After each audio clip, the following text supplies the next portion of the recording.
Assalamualaikum warahmatullahi wabarakatuh. Di sini kelompok kami akan menjelaskan tentang LAN.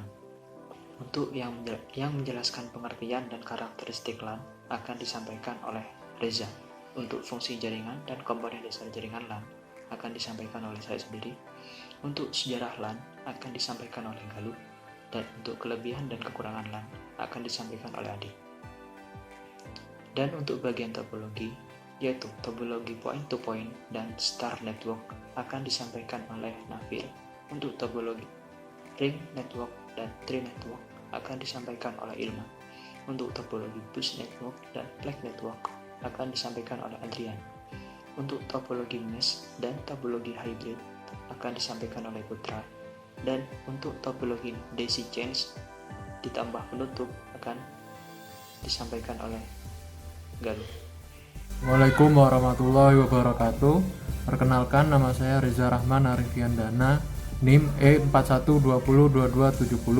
Dalam kesempatan ini saya ingin menjelaskan tentang pengertian LAN dan karakteristiknya. Pengertian LAN.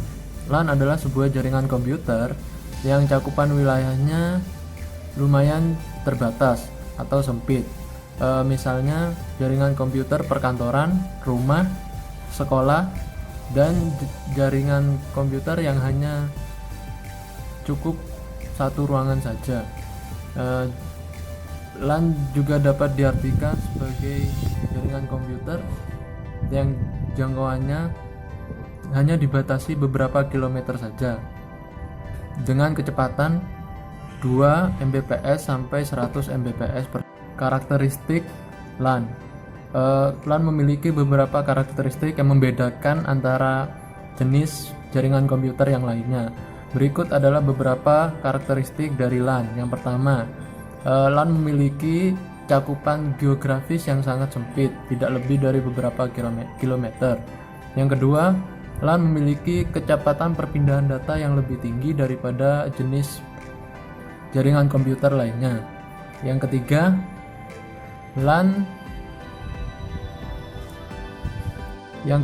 LAN dapat berfungsi dengan baik tanpa adanya jalur telekomunikasi.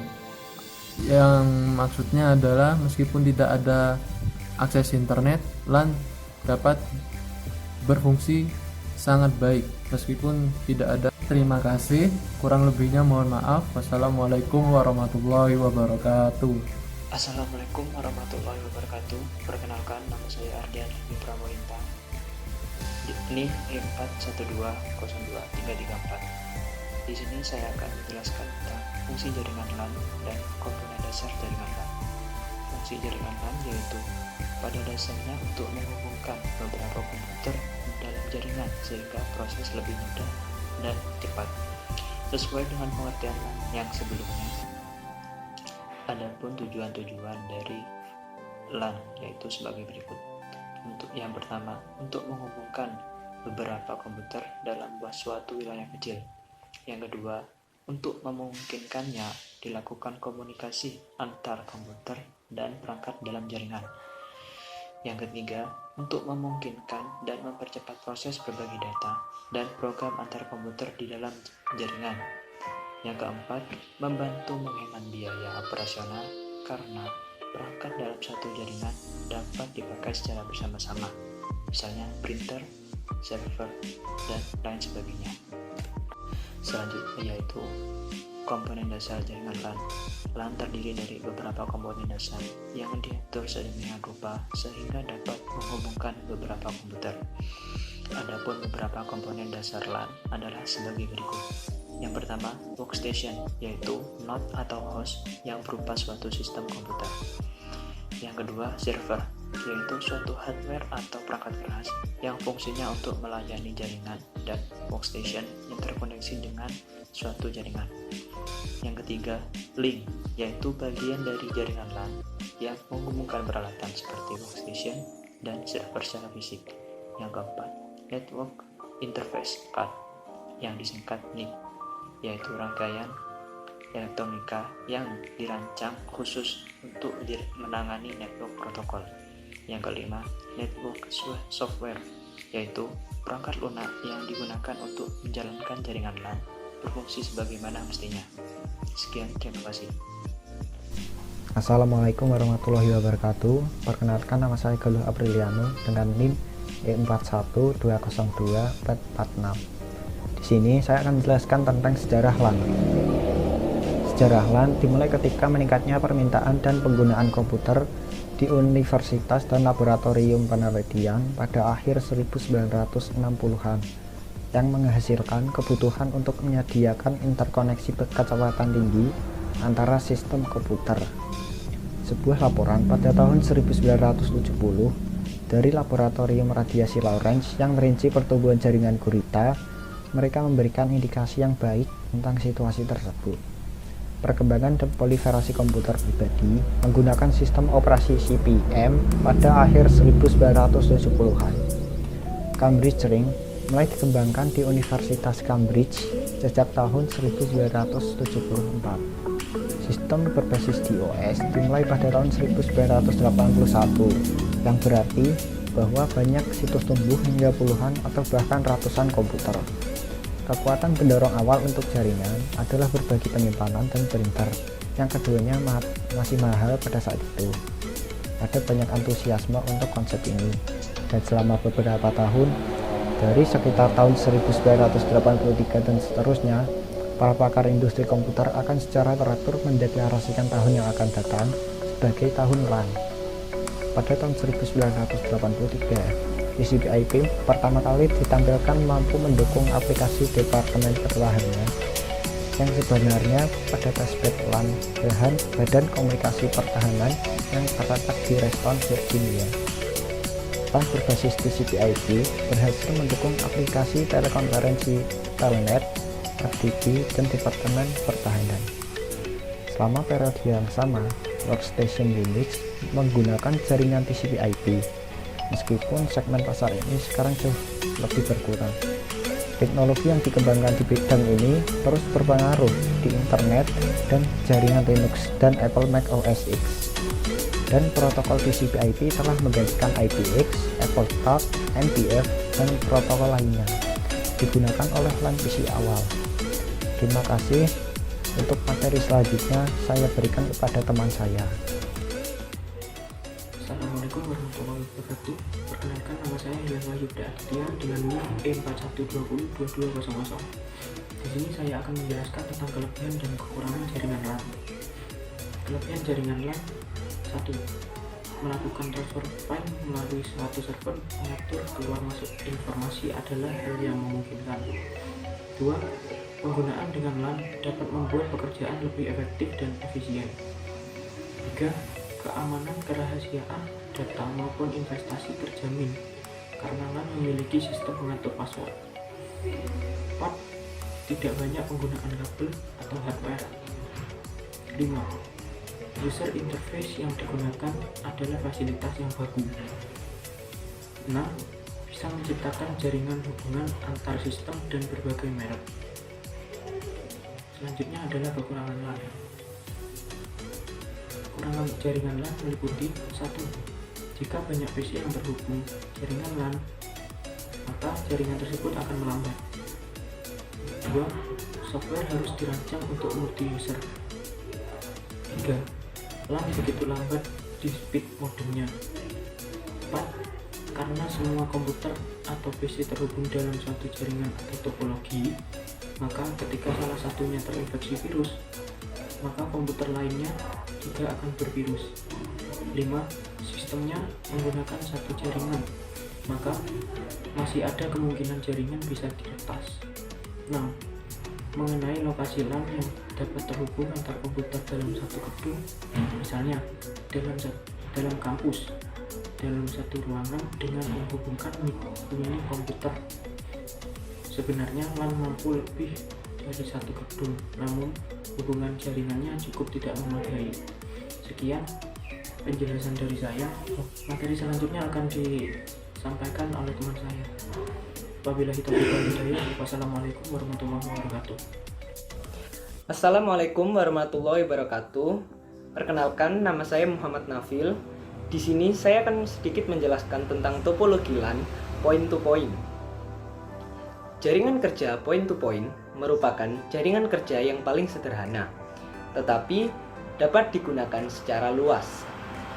Begitu sederhananya jaringan ini, sehingga seringkali tidak dianggap sebagai suatu jaringan, tetapi hanya merupakan komunikasi biasa. Dalam hal ini, kedua simpul mempunyai kedudukan yang setingkat, sehingga simpul manapun dapat memulai dan mengendalikan hubungan dalam jaringan tersebut.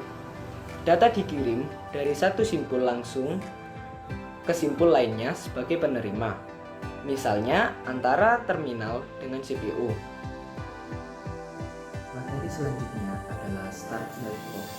Dalam konfigurasi STAR, beberapa peralatan yang ada akan dihubungkan ke dalam satu pusat komputer.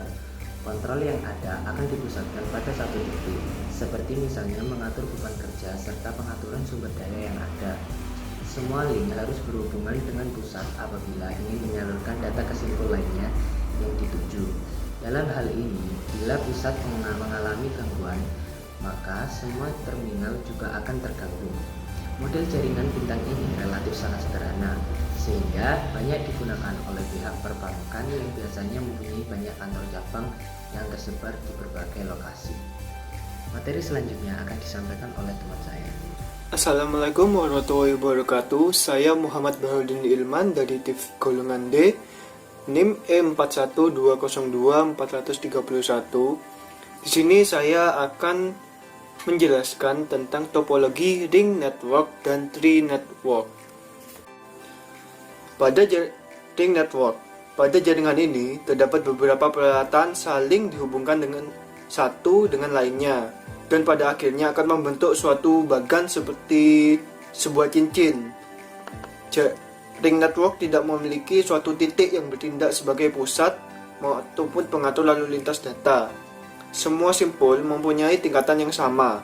Data yang dikirim akan berjalan melewati beberapa simpul sehingga sampai pada simpul yang dituju.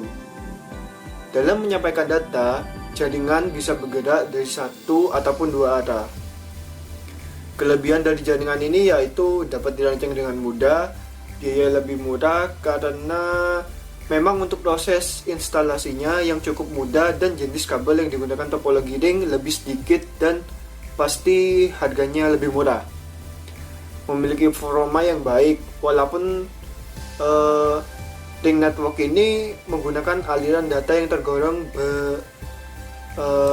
berat, namun untuk performa koneksinya tetap bekerja dengan baik. Dan yang kelebihannya itu mudah melakukan pelacakan. Sedangkan untuk kekurangannya, apabila network ini ada kesalahan pada satu node, maka itu akan berdampak pada seluruh jaringan. Proses ring network ini memiliki kesan yang kaku dan pengiriman data tergantung jumlah titik. Maksudnya, jika jumlah data semakin banyak yang dikirim, maka kecepatan pengirimannya akan lambat. Tree network. Pada tree network terdapat beberapa tingkatan simpul atau node. Pusat atau simpul yang lebih tinggi tingkatannya itu dapat mengatur simpul lain yang lebih rendah tingkatannya. Data yang dikirim itu perlu melalui simpul pusat terlebih dahulu, misalnya untuk bergerak dari komputer dengan node ketiga ke komputer node 7. Tree network ini juga seringkali disebut sebagai topologi pohon. Hal ini dikarenakan apabila digambarkan, jaringan ini memiliki bentuk seperti pohon karena memiliki ranting dan cabang. Untuk setiap cabangnya tersebut itu mempunyai hierarki yang jauh lebih tinggi dibandingkan dari ranting, sehingga jaringan topologi pohon ini memiliki tingkatan jaringan dengan hierarki yang lebih tinggi. Untuk kelebihannya, tree network ini memiliki jaringan yang lebih besar karena topologi ini akan membagi semua jaringan pada bagian yang lebih mudah untuk diatur, mempunyai akses segera, memiliki keterbatasan titik. Maksudnya mempunyai keterbatasan yang dilakukan pada titik koneksi maupun keterbatasan dari lalu lintas siaran. Sehingga untuk topologi pohon ini mengatasi segala keterbatasan yang terjadi pada topologi jaringan star yang diinduksi pada topologi jaringan bus. Yang terakhir, kelebihannya yaitu memiliki manajemen data yang baik. Untuk kekurangannya dapat melumpuhkan semua jaringan, pengelolaan yang tergolong sulit, biaya yang lebih banyak karena untuk jumlah kabel maupun hubnya juga cenderung lebih banyak. Ditambah lagi apabila komputer yang terdapat pada tingkat tertinggi sedang mengalami masalah, maka untuk komputer di bawahnya juga akan mengalami masalah. Dan kekurangan terakhir yaitu memiliki konfigurasi dan perawatan yang sulit. Dan dari saya, untuk materi selanjutnya saya berikan kepada teman saya. Perkenalkan, nama saya Adrian Alif dengan NIM E41202547. Saya akan mempresentasikan tentang bus network. Bus network dikenal dengan istilah bus network yang cocok digunakan untuk daerah yang tidak terlalu luas. Setiap komputer atau setiap simpul akan dihubungkan dengan sebuah kabel komunikasi melalui sebuah interface. Setiap komputer dapat berkomunikasi langsung dengan komputer ataupun peralatan lainnya yang terdapat dalam network. Dengan kata lain, semua simpul mempunyai kedudukan yang sama. Dalam hal ini, jaringan tidak tergantung kepada komputer yang ada di pusat, sehingga bila salah satu peralatan atau salah satu simpul mengalami kerusakan, sistem tetap dapat beroperasi. Sekian dari saya, selanjutnya akan dilanjutkan oleh teman saya. Perkenalkan, nama saya Kurniawan Syah Putra. Saya akan menjelaskan tentang topologi mesh dan topologi hybrid. Yang pertama yaitu topologi mesh. Topologi mesh merupakan sebuah jaringan komputer yang mana untuk bentuk koneksi antar perangkat komputer akan saling berhubungan secara langsung pada satu jaringan saja. Topologi jenis ini atau sering disebut juga topologi jala untuk masing-masing komputer hanya ada pada satu dalam jaringan sehingga dapat berkomunikasi secara langsung. Kemudian topologi hybrid. Topologi hybrid adalah penggabungan dari dua maupun lebih jenis topologi jaringan yang tidak sama, seperti penggabungan antara topologi ring dan topologi star. Dengan hal ini, maka untuk topologi yang baru telah terbentuk dari hubungan topologi jaringan tersebut. Materi selanjutnya akan dipresentasikan oleh teman saya. Assalamualaikum warahmatullahi wabarakatuh. Perkenalkan, nama saya Galuh Apriliano dengan NIM E41202446. Di sini saya akan menjelaskan tentang topologi daisy chain.